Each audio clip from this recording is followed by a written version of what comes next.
Vamos abrir nossas Bíblias no Evangelho de Paulo aos Romanos, não é? Na carta do apóstolo Paulo aos Romanos, alguém já disse que é uma carta que parece um evangelho, né? O Evangelho de Paulo aos Romanos. Romanos capítulo 8, né? Romanos tem 16 capítulos, nós estamos bem na metade. Hoje é o estudo de número 16 dos 30, então já passamos da metade, já estamos encaminhando agora para o final. Romanos capítulo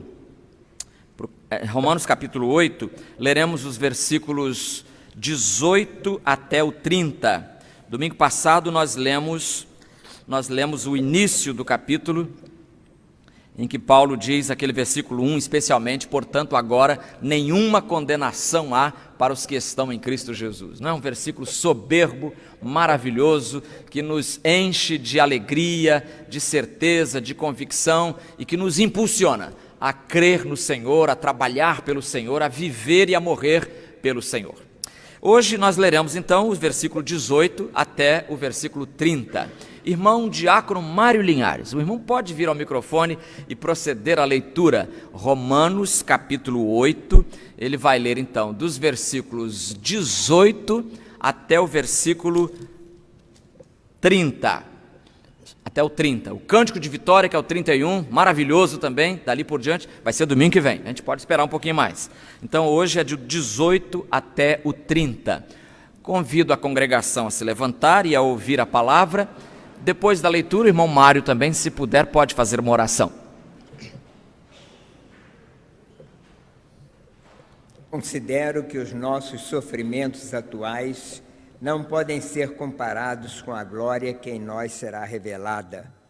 A natureza criada aguarda com grande expectativa que os filhos de Deus sejam revelados, pois ela foi submetida à futilidade, não pela sua própria escolha, mas por causa da vontade daquele que a sujeitou, na esperança de que a própria natureza criada será libertada da escravidão, da decadência em que se encontra, para a gloriosa liberdade dos filhos de Deus. Sabemos que toda a natureza criada geme até agora como em dores de parto. E não só isso, mas nós mesmos, que temos os primeiros frutos do Espírito, gememos interiormente, esperando ansiosamente nossa adoção como filhos, a redenção do nosso corpo. Pois nessa esperança fomos salvos. Mas esperança que se vê não é esperança. Quem espera por aquilo que está vendo? Mas se esperamos o que ainda não vemos, guardamo-lo pacientemente. Da mesma forma, o Espírito nos ajuda em nossa fraqueza, pois não sabemos como orar, mas o próprio Espírito intercede por nós com gemidos inexprimíveis. E aquele que sonda os corações conhece a intenção do Espírito, porque o Espírito intercede pelos santos de acordo com a vontade de Deus. Sabemos que Deus age em todas as coisas para o bem daqueles que o amam, dos que foram chamados de acordo com seu propósito. Pois aqueles que de antemão conheceu, também os predestinou para serem conformes à imagem de seu Filho, a fim de que ele seja o primogênito entre muitos irmãos. E aos que predestinou, também chamou. Aos que chamou, também justificou. Aos que justificou, também glorificou. Amém. Oremos. Senhor Deus, nosso Pai, a Tua palavra, Senhor, acabou de ser lida.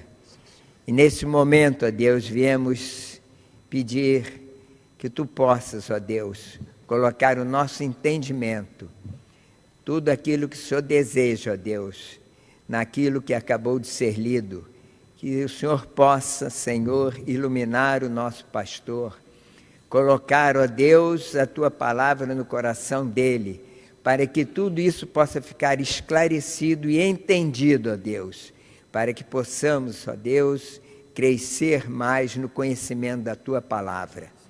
Continua conosco, ó Deus, e que essa Tua palavra, ó Deus, que vai ser agora explanada, possa ficar gravada no nosso coração e nos nossos entendimentos, ó Deus, por todo sempre, e que, ó Deus, possamos nos aproximar mais de Ti, conhecendo mais a Tua vontade. É a oração que Te fazemos, Senhor, pedindo perdão de nossos pecados, em nome de Jesus. Amém. Amém. Obrigado, irmão. Obrigado, irmãos. Queiram sentar-se.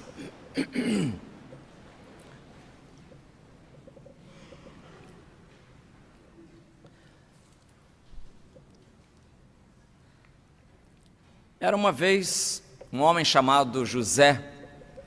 José era agricultor e por isso ele vai ser mencionado aqui como Zé Agricultor. Zé Agricultor um dia saiu com a sua caminhonete e teve um acidente. Ele decidiu processar a empresa do caminhão que causou o acidente na caminhonete dele. E aí foi para o tribunal. No tribunal, o advogado da empresa perguntou para o José: Senhor José, o senhor não disse no local do acidente esta frase? Eu estou bem. O senhor não disse isso?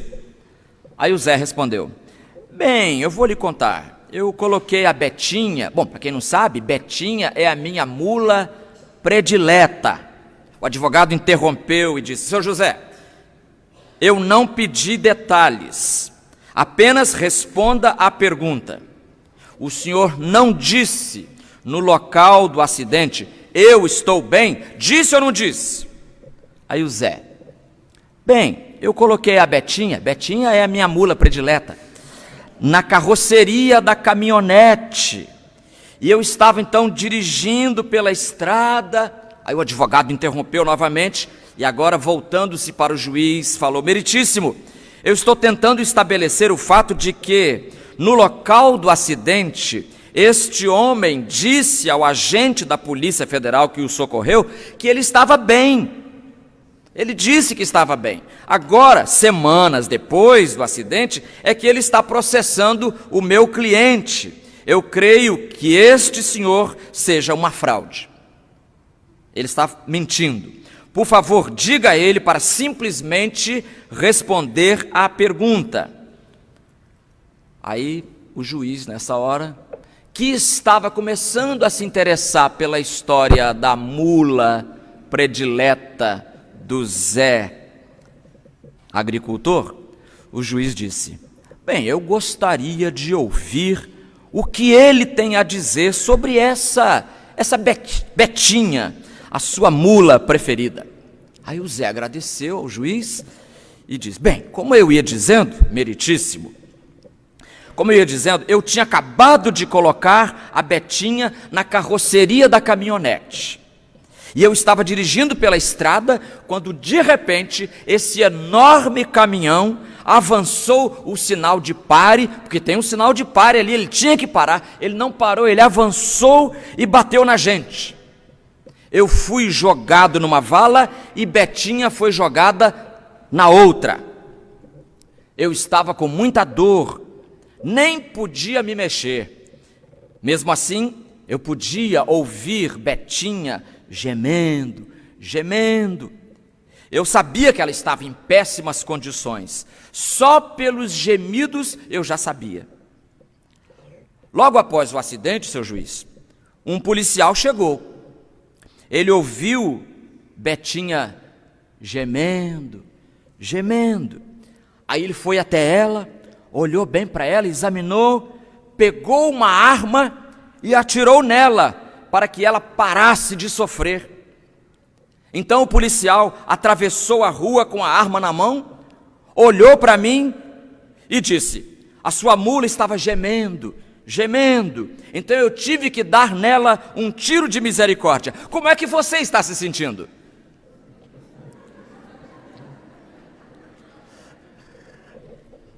Quem é besta de dizer nesta hora: eu estou me sentindo muito, muito mal? Já viu a Betinha sendo executada ali? Então ele não tinha outra opção senão dizer que estava bem. Meus amigos, nesta vida, Paulo diz aqui que nós temos três 3 gemidos. Nesse texto, pelo menos, temos a menção de 3 gemidos. Aqui geme a criação, aqui geme o crente, e em terceiro lugar, aqui geme o Consolador. A criação, os crentes e o Consolador. O gemido da criação, Paulo o expressa usando 3 verbos. 3 verbos ele utiliza para expressar os espasmos da criação, da natureza. Ele usa aqui no versículo 19 o verbo aguardar. Ele diz, porque a criação, a tradução do irmão Mário, muito boa por sinal, diz a natureza, eu até preferia a tradução a natureza, porque a natureza aguarda ansiosamente a revelação dos filhos de Deus. A natureza aguarda com ansiedade o fim do mundo, porque para ela também vai ser bom. Então, aguardar é um verbo aqui, e também no versículo 22 nós temos os outros 2 verbos. Pois sabemos que toda a criação geme e agoniza até agora. Então, gemer e agonizar. Então, nós temos lá no versículo 19 o verbo aguardar, a natureza aguardando a revelação, a manifestação dos filhos de Deus. E temos no versículo 22 os 2 verbos, a criação gemendo e agonizando, como se sofresse dores de parto. Aí você se pergunta, mas por que a criação geme? Que negócio é esse de natureza gemendo? Então a explicação da palavra de Deus é o versículo 20, porque a criação ficou, versículo 20, a criação ficou sujeita à inutilidade, não por sua vontade, mas por causa daquele que a sujeitou. Trocando em miúdos, quando Adão, lá no Éden, desobedeceu a Deus e fez aquilo que Deus disse para ele não fazer, não apenas Adão passou a sofrer as consequências do seu gesto, mas também a natureza. Em Gênesis 3:17, a Bíblia diz que Deus disse para o homem, naquele acerto de contas, Deus disse para o homem, porque deste ouvidos à voz da tua mulher e comeste da árvore da qual te ordenei, não comerás dela, maldita é a terra por tua causa. Maldita é a criação por tua causa, maldita é a natureza por tua causa. Então veja só, por causa do pecado do homem, a pobre da natureza tem que pagar também. Isso não parece muito justo. Por isso que a Bíblia diz que depois, no final, a criação também será redimida. A criação geme. A situação da natureza é pior do que a situação do homem, porque o homem pecou deliberadamente, mas a natureza não. A natureza não cometeu nenhum erro, mas mesmo assim ela foi subjugada, e subjugada involuntariamente. Você olha a natureza, a criação, e você percebe as marcas desse sofrimento da natureza. Por exemplo, você vê o apodrecimento das coisas. O apodrecimento das coisas, né? Você vê que a madeira apodrece, as coisas apodrecem, a vida breve das flores também fala da limitação da natureza. Tão bonita a natureza, mas a flor dura tão pouco tempo. A fragilidade dos bichinhos que nos cercam.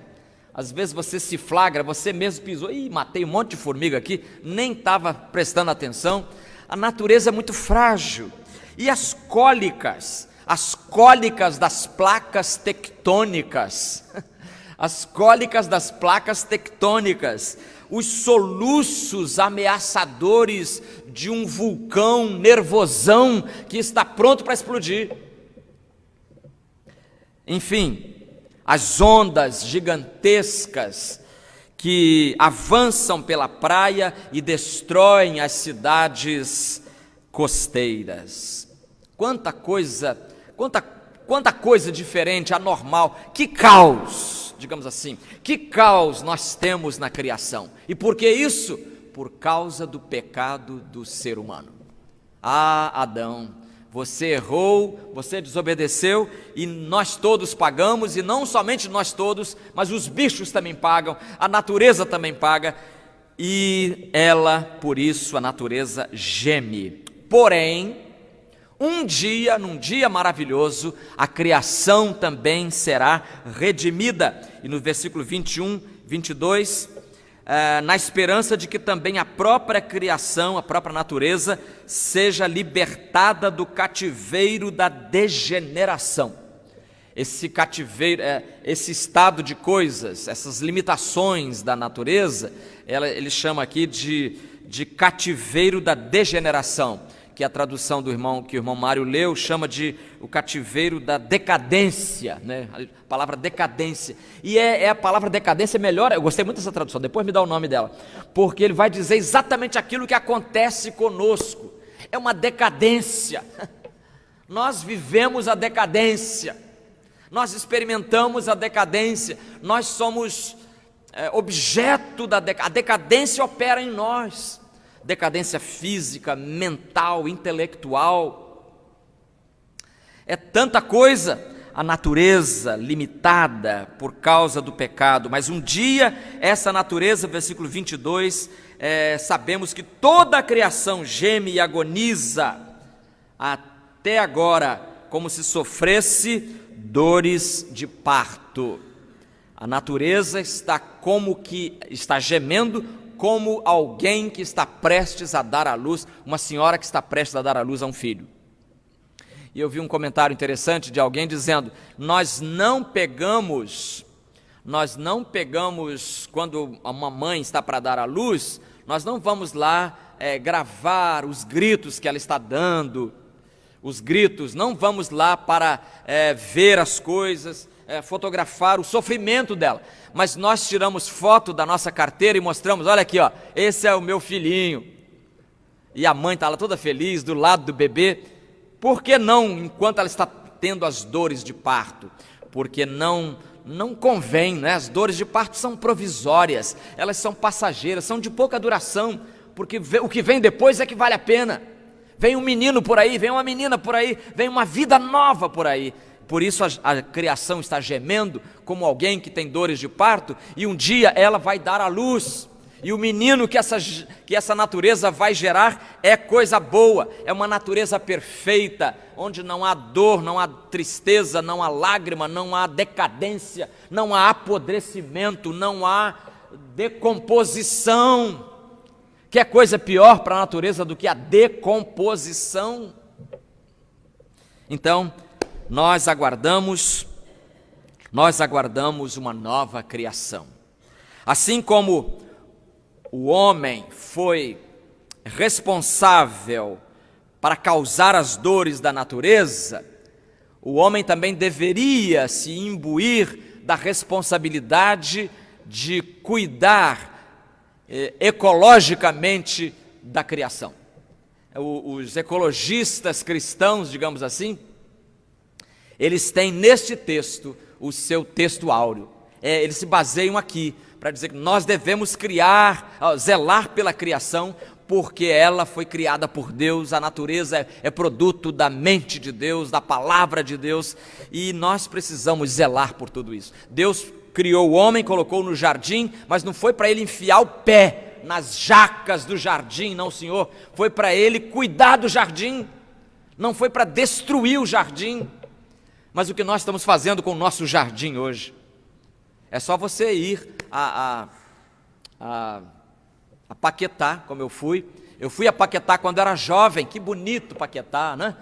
Não sei se é porque eu era jovem, eu só via beleza em Paquetá. Aí voltamos há pouco tempo, aí o DEPIS fez o nosso departamento da igreja, fez um passeio no Paquetá, eu voltei e falei, gente, é sofá boiando no mar, pneu. Eu falei, mas não tinha nada disso em 1974, quando eu vim aqui a primeira vez. O que aconteceu? Foi isso que a gente fez com o nosso jardim. Deus criou um jardim, nolo deu para que dele cuidássemos, e o que nós fizemos dele? fizemos dele isso que a gente vê hoje, infelizmente. Então a natureza geme, e não é sem razão, porque ela também está sujeita ao cativeiro da degeneração, cativeiro da decadência. Está sujeito ao cativeiro da decadência ou da degeneração, como diz a minha tradução. Segundo lugar, então nós temos a natureza gemendo, mas em segundo lugar nós temos também o gemido dos crentes, o gemido dos filhos de Deus. E aqui, irmãos, nós sabemos, lendo a palavra, que o derrotismo não faz parte da cosmovisão cristã. Cosmovisão cristã, tudo aquilo que o cristianismo ensina, conjunto de doutrinas, de valores do cristianismo, não comporta, não tem lugar para o derrotismo, para o pessimismo. Por isso, quando eu encontro um crente que tem medo do futuro, eu fico com pena dele, porque para o cristão a palavra garante um futuro de glória, um futuro maravilhoso. O nosso futuro, meus irmãos, vai ser incomparavelmente superior ao que nós sofremos hoje. Por isso, o versículo 23 diz: não somente a criação, mas também nós, os crentes, nós que temos os primeiros frutos do Espírito, também gememos em nosso íntimo, aguardando ansiosamente, que nem a natureza, aguardando ansiosamente a nossa adoção, a redenção do nosso corpo. Redenção do nosso corpo, aguardamos ansiosamente. Está falando aqui da ressurreição, porque nós já fomos adotados, lá no capítulo 8, versículo 15, Paulo falou domingo passado, né? Porque não recebestes um espírito de escravidão para vos reconduzir ao temor, mas o espírito de adoção, pelo qual clamamos, Abba, Pai. Porque o próprio Espírito dá testemunho junto ao nosso espírito de que somos filhos de Deus. O Espírito de Deus cochicha no ouvido do nosso espírito: você é um filho de Deus. Meu irmão querido, não tem coisa melhor. Não tem coisa melhor para você do que você ouvir do Espírito de Deus a declaração de que você é filho de Deus. Isso chama-se adoção, uma doutrina muito bonita que nós temos, muito desenvolvida pelo apóstolo Paulo, e à qual poderemos retornar num futuro próximo para explorar as riquezas dessa noção que é adoção. E aqui Paulo está dizendo: gememos em nosso íntimo, aguardando ansiosamente a nossa adoção, a redenção do nosso corpo. Ele não falou a redenção da nossa alma. Por que não? Porque da nossa alma já cuidou Jesus, agora vai cuidar da redenção do nosso corpo, porque no céu não vamos entrar espíritos desencarnados, não. Nós vamos receber um novo corpo, e nós vamos poder então viver no céu para sempre, com esse corpo redimido que vamos receber do Senhor. Então, nós gememos hoje nesse corpo que sofre, mas não vai ser sempre assim não. Um dia esse sofrimento vai acabar. E o versículo 18 diz assim, belíssimo versículo 18. Eu sugiro que você aproveite 2020, que está apenas começando, para memorizar alguns versículos da Bíblia. E esse é um que eu colocaria na minha lista. Romanos 8,18. Tenho para mim que as aflições deste tempo presente não se podem comparar com a glória que em nós há de ser revelada. Não tem comparação, irmão. A glória que nos espera e que vai ser revelada em nós, meu irmão, vale a pena passar por tudo nesta terra, vale a pena sofrer e aguentar e esperar ansiosamente por tudo o que nos espera ainda, porque a glória que está prometida a nós, eu ia dizer, não está escrita, mas está escrita aqui, está na palavra de Deus essa promessa. nós vamos ter corpos gloriosos. Aqui nós sofremos a ação do tempo, esse corpo nosso se decompõe a olhos vistos, é enfermidade, é dor, é dificuldade de todo tipo, mas quando a glória do Senhor se manifestar, tudo será diferente. Por isso que o título desta mensagem é Esperamos Dias Melhores, porque nós podemos, pela palavra de Deus, esperar dias melhores. Sendo adotados por Jesus, nós teremos um futuro com Ele que é tudo de bom. É tudo de bom esse futuro com o Senhor Jesus Cristo. O comentarista John Stott diz que os sofrimentos e a glória, eles andam indissoluvelmente juntos. O sofrimento e a glória andam de mãos dadas, um puxando o outro. É um casalzinho bonito, o senhor sofrimento e a senhora glória. Os dois andam juntos, vão para o cartório juntos, né, para casar. Eles estão juntos o tempo todo. E Stott termina assim: foi essa a experiência com o Senhor Jesus. Foi essa a experiência do Senhor Jesus. Nele o sofrimento e a glória estiveram lado a lado, unidos. Primeiro o sofrimento, depois a glória. E irmãos, é tão grande a distância entre o que somos e aquilo que seremos, é tão grande que Paulo diz que não dá nem para comparar. Não dá para comparar. Tal distância produz gemido, versículo 23 ao 25. 24 diz: porque fomos salvos na esperança. Mas a esperança que se vê, então não é esperança. Por isso que a gente não vê. Pois como alguém espera o que está vendo? Está vendo chegar, então não. Mas a esperança é justamente no invisível. E essa é a promessa da palavra. Mas se esperamos o que não vemos, com paciência o aguardamos. E essa é a melhor atitude do crente, esperar com paciência, né? O salmista disse: esperei com paciência no Senhor e Ele ouviu o meu clamor. Esperei com paciência e o Senhor me atendeu, o Senhor inclinou o seu ouvido para mim. É muito bom, embora seja muito difícil.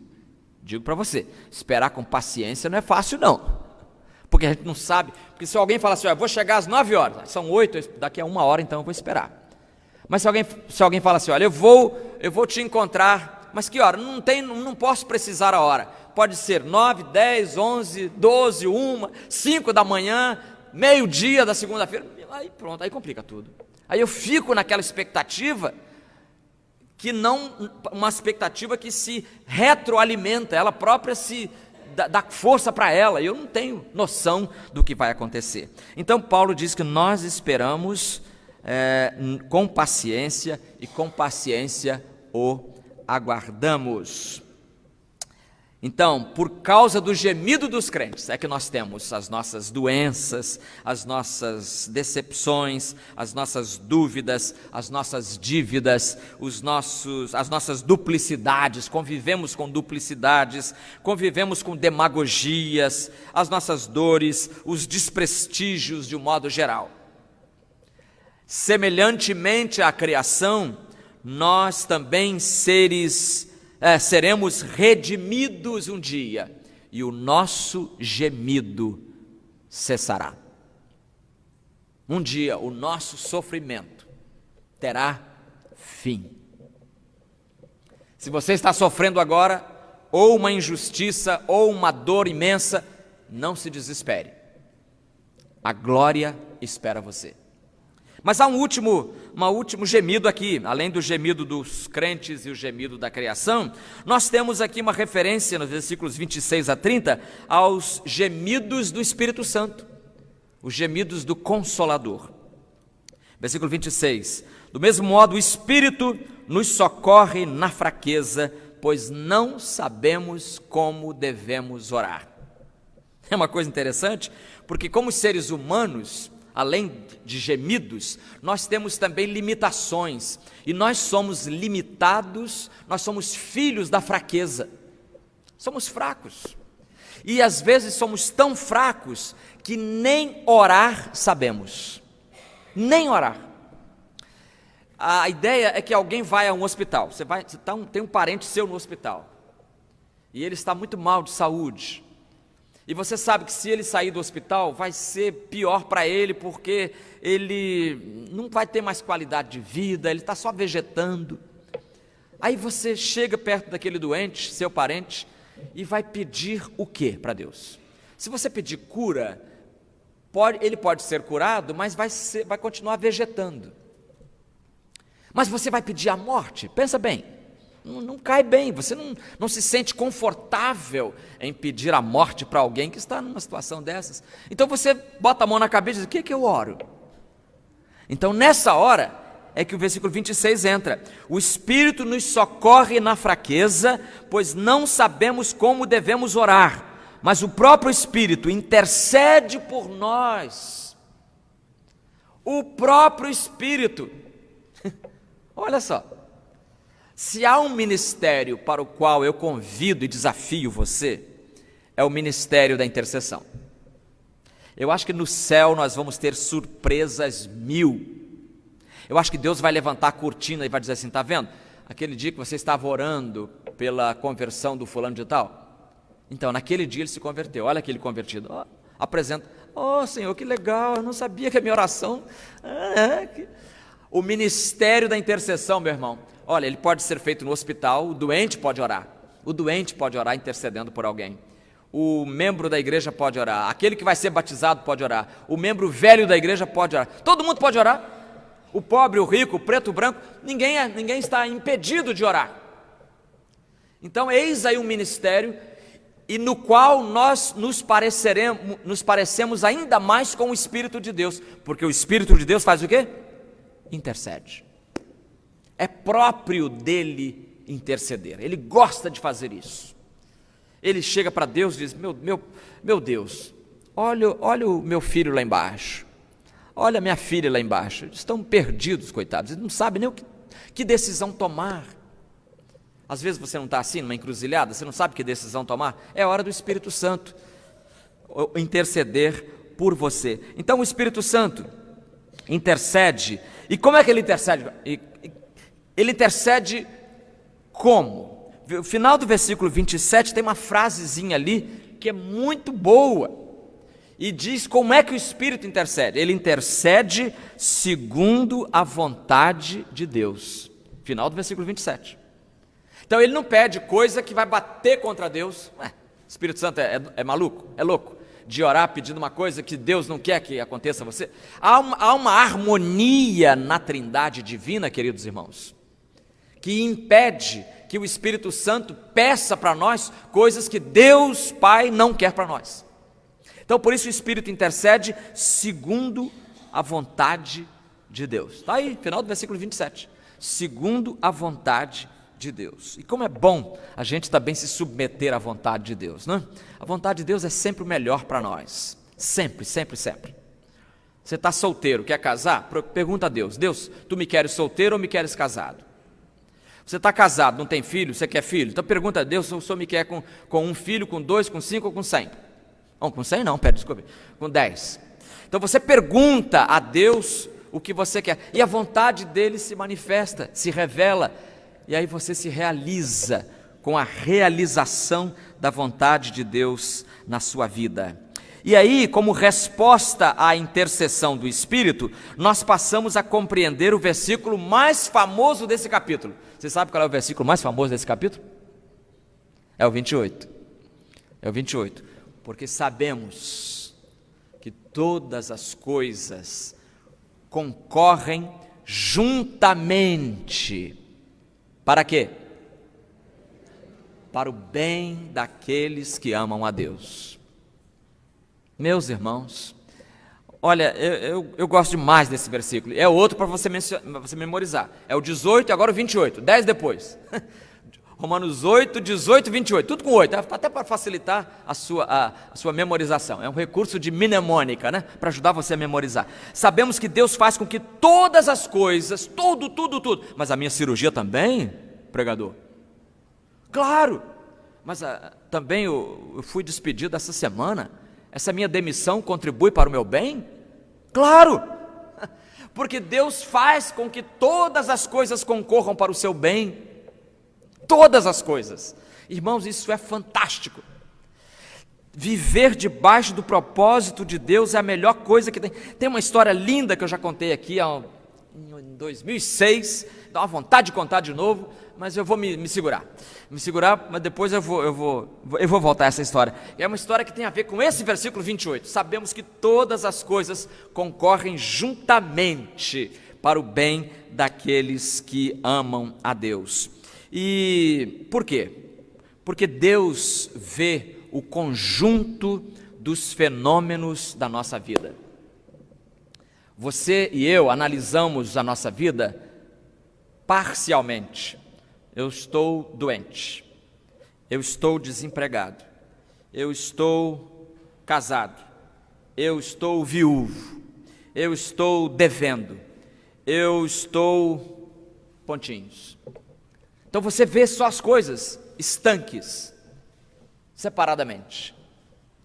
Nós, você e eu, não temos a possibilidade de vermos o conjunto desses fenômenos. Mas Deus sim. Deus tem uma visão do todo que nós não temos. E nunca teremos. Aqui na terra, pelo menos. Nunca teremos. Mas o Deus olha de cima e vê tudo e diz: é para o seu bem. Essa demissão vai te fazer sofrer um pouquinho agora, mas fique tranquilo, porque ela vai te fazer bem lá na frente. Depois eu vou te mostrar. Que nem Pedro, né? Quando Jesus quis lavar os pés de Pedro, não, com o meu pé eu não lavo de jeito nenhum, que negócio é... Pedro foi logo explosivo com Jesus. Aí Jesus disse: Pedro, o que eu faço, tu não entendes agora, entenderás depois. O que eu faço, Pedro, tu não entendes agora. Muitas vezes Deus faz coisa na sua vida que você não entende agora. Entenderás depois. Depois você vai entender. Lá, quando passar 10 anos, você vai olhar para trás. Ah, tá certo, agora eu entendi por quê. Isso, por que aquilo. Não é? Aí é um alívio. Irmãos, olha, de vez em quando eu olho para trás e digo: puxa, Senhor, o Senhor é fantástico. O Senhor é fantástico. E como é que eu não via isso na época? Não tinha como. Você não tinha olhos de Deus, seus olhos eram humanos, você só podia ver aquilo que estava vendo. Mas agora faz sentido. Então Deus trabalha com esse propósito. Deus faz com que todas as coisas concorram para o bem daqueles que o amam. Portanto, não há lugar para o acaso na tua vida, meu irmão. Vou ser mais incisivo. Não há lugar para o acaso na sua vida. Nada por acaso na sua vida. Tudo que acontece na sua vida pertence a um plano previamente estabelecido pela mente da divindade. Deus está vendo tudo e Ele está dirigindo. Se você ama a Deus, para o seu bem, então. Aí entra o versículo 29 e o 30, que nos dão muita dor de cabeça para muitos cristãos, e não vão parar de dar essa dor de cabeça hoje não. Versículo 29, pois os que Deus conheceu, por antecipação também os predestinou para serem conformes à imagem de seu Filho, a fim de que ele seja o primogênito entre muitos irmãos. E os que predestinou, a eles também chamou, e os que chamou, a eles também justificou, e os que justificou, a eles também glorificou. O verbo que mais engasga a gente aqui é o verbo predestinar, né? E os cristãos de vez em quando se engalfinham intelectualmente, não brigando de braço não, mas intelectualmente, discussões. Há muitas discussões sobre predestinação, não predestinação, porque são duas ideias que na nossa lógica limitada se entrechocam. Uma ideia é a do livre-arbítrio, que Deus chama você para ser salvo, você vem se você quiser, uma ideia bíblica. Mas a outra ideia é a de que Deus, já por causa da sua presciência, sabendo antes, Ele já chama aqueles que Ele vai salvar. Então, é a soberania de Deus aqui. Então aqui nós temos o livre-arbítrio humano e aqui a soberania de Deus na escolha de alguns para a salvação. Como conciliar isso? Nossa lógica não consegue. Nossa mente não consegue. Então, por isso, nós apelamos para a palavra, porque na palavra de Deus tanto há espaço para o livre-arbítrio, como há espaço para a predestinação. As duas coisas convivem harmoniosamente na palavra. E isso que é interessante. Harmoniosamente convivendo. Então, eu trago até inclusive aqui um argumento de J.I. Packer. É um professor de teologia anglicano, né? Se não me engano, e ele então tem um livro famoso no Brasil chamado Conhecimento de Deus, famoso no mundo todo, Conhecimento de Deus. E ele diz, num outro livro chamado Evangelismo e Soberania de Deus, ele fala que, ele tem dois argumentos, para mostrar que todos os crentes, você inclusive, todos os crentes aceitam a soberania de Deus na sua salvação, ainda que alguns o neguem. Ainda que você diga que não, você crê na soberania de Deus na sua salvação. E Packer prova isso mostrando dois argumentos, dois fatos. Primeiro, é o fato de que você dá graças a Deus pela sua salvação. Você não diz, Senhor, eu me esforcei e fui salvo. Então, não, você diz, obrigado, Senhor, porque me salvaste. Não é assim? Os nossos hinos estão baseados nessa verdade, a de que Deus fez tudo. O véu do templo se rasgou de alto a baixo, quer dizer, começou lá em cima, começou com Deus, é Ele que rasga o véu. E a outra ideia é que você ora pela conversão de alguns pecadores, não ora? Você não ora pela conversão do seu filho, da sua filha, do seu parente, do seu vizinho, do seu cônjuge, você ora. E no que você está orando, você está dizendo para Deus, o Senhor pode. O Senhor pode realmente fazer alguma coisa acontecer na vida desse meu primo, na vida desse meu cônjuge, na vida desse meu descendente ou ascendente, de tal forma que ele mude de vida. Tu podes, eu não posso. Não é assim que a gente ora? Então, o argumento de Packer é que com os lábios, às vezes nós negamos a soberania de Deus, mas com os nossos joelhos, já que oramos, com os nossos joelhos nós a afirmamos. Predestinar ou não predestinar é coisa de Deus. Se a gente tenta entender isso e manipular isso, a gente está tentando avançar num território que não nos é dado avançar. É a área da economia divina, é coisa de Deus. Ele que sabe quem vai ser salvo e quem não vai. Morreu alguém, está o corpo aqui. Pastor, ele foi salvo ou não foi? Como é que eu vou saber? Ninguém sabe, meu irmão. Aliás, é bom que nem se dê piruada sobre isso. É coisa feia, alguém... mas ele não era dizimista, viu o nome dele no quadro lá, não está lá não. Coisa feia. Se Deus vai salvar ou não, é coisa de Deus. Oremos para que todos sejam salvos, porque Deus não quer que ninguém se perca. E nós deveríamos ser possuídos pelo mesmo desejo, não querer que ninguém se perca, mas que todos sejam salvos. Eu queria terminar lembrando que o final é muito bom. É um happy end para o cristão. Por isso, nós temos esperança de dias melhores. Aqui no final, nós temos Apocalipse 21, versículos de 1 a 4. Eu leio para terminar. Eu vi o novo céu e uma nova terra, ou seja, uma nova criação, nova natureza. Pois o primeiro céu e a primeira terra já se foram, e o mar já não existe. Vi a cidade santa, a nova Jerusalém, que descia do céu da parte de Deus, enfeitada como uma noiva preparada para o seu noivo. E ouvi uma voz forte que vinha do trono e dizia: o tabernáculo de Deus está entre os homens, pois habitará com eles. Eles serão o seu povo e Deus mesmo estará com eles. Ele, Deus, lhes enxugará dos olhos toda lágrima. A Deus gemido. Enxugará dos seus olhos toda lágrima, e não haverá mais morte, e nem pranto, nem lamento, nem dor, porque as primeiras coisas já passaram. Acabou tudo, agora tudo se fez novo. Ó, que esse dia chegue logo. Não tenha medo desse dia, pelo contrário, deseje que ele chegue logo e você saia do sofrimento para a glória. Amém?